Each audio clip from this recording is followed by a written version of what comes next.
bit trickier. But it seemed like also the focus was off. Like there was one moment when Seb was in the trees, maybe he was shopping, maybe he was checking his map or something. But it was just like it wasn't even a gank, really.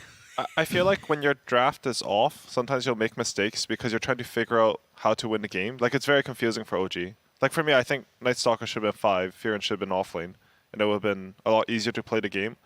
But Dota's weird like that. Like, you play so many hours into the game, you commit so much of your time into it, the smallest thing being off can make it so that you're not able to play your normal game. Like, a lot of pros, they always say, I want to play as if it's a pub, because you feel so comfortable, you know what's going to happen, it feels so natural.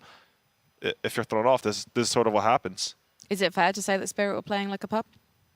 I mean, no, I don't. I mean, they're playing I'm not saying you right? are. It's just that we keep Yeah. referring to them as pub stars, and they're top 6 of the international.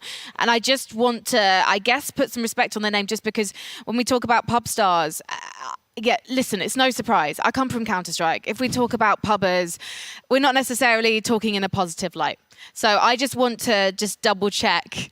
Now I've come into your space, that we are giving them the credit that is due. I would say calling somebody like a pub star is not really as negative in Dota, because it's like, that means you're like insanely good. If you're a pub star, you're beating pros in pubs. I think the problem that usually translates is you need a captain, and maybe in this case this is an advantage. You get this experienced captain in Maposhka who can make sure that they're playing the right heroes for the game, and that he can kind of like corral them. So still let them play their pub, but also make sure you're checking those boxes for how to compete against other teams that are organizing as a cohesive unit. So making the most of that raw talent and then making magic on the stage. Exactly. Perfect. Well,